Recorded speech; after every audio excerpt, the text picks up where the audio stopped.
Hello guys, അസ്സലാമലൈക്കും. ഞാനിന്ന് ഉണ്ടാക്കുന്ന സ്നാക്സാണ് കടലവട.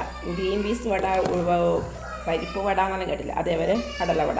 കടല രാവിലെ കുതിർത്തി വെക്കുക, അതിന് പിന്നെ അരക്കാം. മിക്സിയിൽ അരച്ച് പിന്നെ ഒരു സവാള ചെറുങ്ങനെ അരിഞ്ഞിടാം. പച്ചമുളകും എരിവിനനുസരിച്ച് ആവശ്യത്തിനുള്ള ഉപ്പ്, മല്ലിയില ഇവ എല്ലാം ഇട്ട് നേരെ കൈയോടെ തന്നെ തിരുമ്പി എടുക്കണം. നല്ല മഴത്തിൽ തന്നെ കുഴച്ചെടുത്തിട്ട് അതെന്താക്കുന്ന വെച്ചാൽ ഒരു വടൻ്റെ ഉള്ളി പരിപ്പ് വടൻ്റെ ആകൃതിയിൽ ഇരട്ടിയെടുക്കണം. അരച്ചപ്പോൾ ഇങ്ങനെ ഉണ്ടാവില്ലേ, അപ്പം നല്ല മെതിയലും അല്ല നല്ല എരിവല്ല. വെച്ച് ആക്കിയിട്ട് ആദ്യം കരിയാമ്പല എണ്ണ ചൂടായിലിടാം. അതെന്തിനാ വെച്ചാൽ കരിയാമ്പ് പൊരിയുന്ന നല്ല സ്മെല്ല് വരും, അത് അപ്പത്തിൻ്റെയിലും നല്ലതിൽ വരും. അങ്ങനെ ഓരോരോ വടയാക്കിയിട്ട് എടുക്കാം. അങ്ങനെ വടയാക്കിയിട്ട് എടുത്തിട്ടുണ്ട്. ഇതാണ് വട. അപ്പം എല്ലാവരും ട്രൈ ചെയ്യുക. അപ്പം എൻ്റെ വീഡിയോ ഇഷ്ടപ്പെടാൻ ഷെയർ ചെയ്യുക, കമൻ്റ് അറിയിക്കുക.